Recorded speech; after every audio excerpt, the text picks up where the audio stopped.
اللهم صل على محمد صاحب التاج والمعراج والبراق والعلم، دافع البلاء والوباء والقحط والمرض والألم، اسمه مكتوب مرفوع مشفوع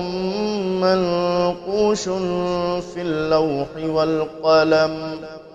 سيد العرب والعجم، جسمه مقدس معطر مطهر منور في البيت والحرم،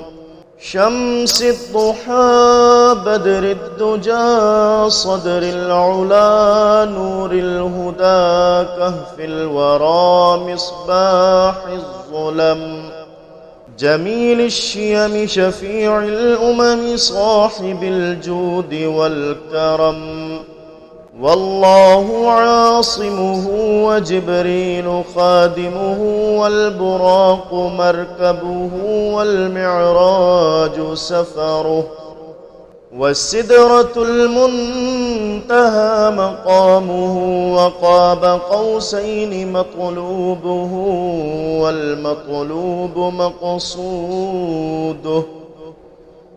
والمقصود موجوده، سيد المرسلين خاتم النبيين، شفيع المذنبين أنيس الغريبين، رحمة للعالمين راحة العاشقين، مراد المشتاقين شمس العارفين، سراج السالكين مصباح المقربين، محب الفقراء والغرباء والمساكين، سيد الثقلين نبي الحرمين إمام القبلتين، وسيلتنا في الدارين، صاحب قاب قوسين محبوب رب المشرقين والمغربين،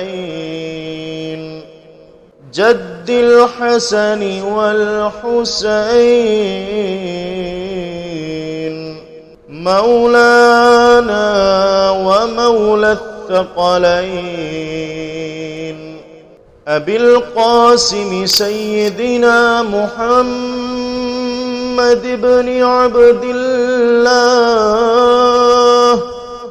نور من نور الله، يا أيها المشتاقون بنور جماله،